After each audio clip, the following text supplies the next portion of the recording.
Hello everyone, and welcome to the 200 subscriber Q&A video. And first I'll be answering all the YouTube questions, and then I'll move over to the comments on Instagram. Thank you to everyone who submitted comments, and let's get started.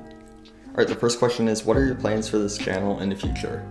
And at the moment, my upload schedule is supposed to be twice a week on Mondays and Fridays, but right now it's sort of all over the place. So I sometimes post once a week, I sometimes post twice a week, and sometimes videos come out like the last Tesla one. That one came out on a Thursday, I think it was. And so they just kind of come out on random days. So I'm not entirely sure what I'm going to have it as, but I think it's going to try to be on Mondays and Fridays for most of my videos. I find that doing some of those deep dive videos can be a little more interesting, and I find that people also learn a little bit more stuff than just a typical review, unboxing, or overview of something. So that's what I'm trying to incorporate more of. Alright, the next question is dream car.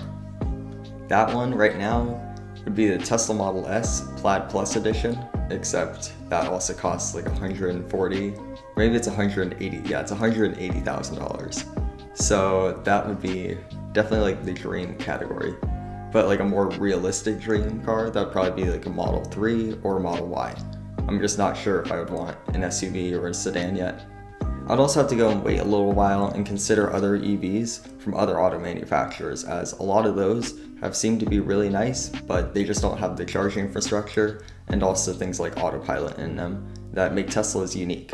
Alright, another question is, how do you make a thumbnail? So there are two ways I do this. The first way I do it is in Canva, and Canva is a free tool that I use, and basically you can just stack titles and like photos and kind of put them all together. And so it's not very powerful, like you can't do a lot of photo editing in there, but if you just need to kind of place one thing on top of another, then it works totally fine for that case. The other piece of software I also sometimes use is Affinity Photo, and this one is mainly used for actual photo editing. So if I need to go and mask out an object or remove a background, then that's the app I'll go and use instead of Canva. And the main reason why I use that is just because it's a dedicated photo editor, and it's not just like Canva where I can stack a few photos on top of each other, and that's about it. It's a dedicated photo editor, kind of like Adobe Photoshop and other apps like it. I don't really need a ton of features out of a photo editor right now, and I would say Affinity Photo is totally fine for that, and I'm sure it's going to be just fine as I start to scale things up as my skill level improves. Alright, the last question is, how many subscribers do you think you'll get by the end of the year? And at the moment, I would say probably 1,000 subscribers. That's at least my goal, but I don't really know yet, and we'll see, because things could actually do a lot better, or I might not have any videos that do well, and I don't get that number. So we'll kind of see how things play out, but if you are already subscribed, then click that button. Alright, so we're done with the YouTube comments, and now we're going to move over to Instagram. Alright, so over on Instagram, we only got one comment, so more of you guys need to put stuff down there, but we'll go and respond to that one. So the Instagram comment was, Apple Watch Series 6 versus Apple Watch SE, what are the main differences? And for this one, there are basically 5 differences I'll be going over. Alright, so I just made a quick little list so I don't forget all these things.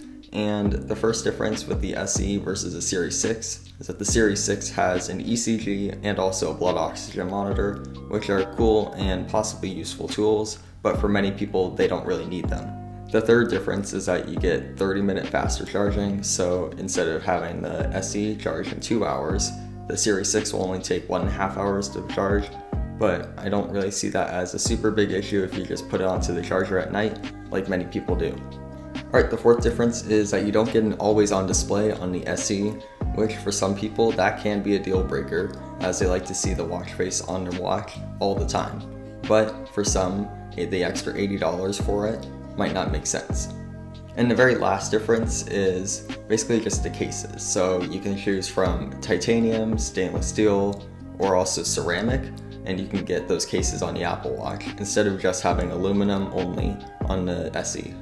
So if you want any of those different case materials on the Apple Watch, then you would still have to go and get the Series 6. But another thing is that if you want to go and upgrade to something like stainless steel, titanium, or the ceramic Apple Watch, those all cost an extremely high amount of money, and I think they're in like the thousands of dollars, so you're most likely not going to be looking at an SE anyways. Alright, thank you to everyone who submitted questions, and we'll probably do another one of these when we hit 500 subscribers, or maybe even 1,000 subscribers. We'll kind of see where things land at over the summer and at the end of the year. But thank you guys again for tuning in and commenting, and I'll see you next time on Tech Device News.